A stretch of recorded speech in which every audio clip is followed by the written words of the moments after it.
इछनका election सरी सारीछे। तेरे बलांगीर जिले में किए किए जीतीछन और किए हारीछन आसुन जानमा।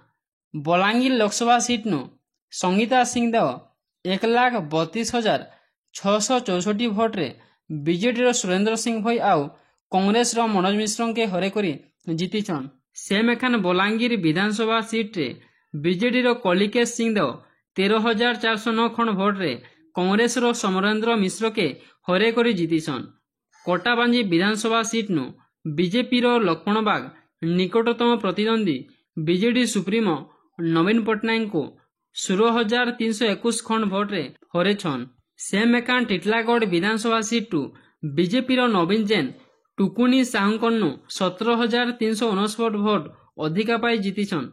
पाटनागढ़ विधानसभा सीट नु केवी सिंहदेव बीजेडी सरोज मेहनकनु 1,357 भोट अधिका पाई जीतीछन। लोईसिंहा विधानसभा सीट नु मुकेश महाली 18,190 भोट रे बीजेडी निहार रंजन के हरे करी जीतीछन। सोनपुर विधानसभा सीट नु बीजेडी निरंजन पुजारी बीजेपी प्रमोद कुमार महापात्र 15,239 भोट अधिका पाई जीतीछन।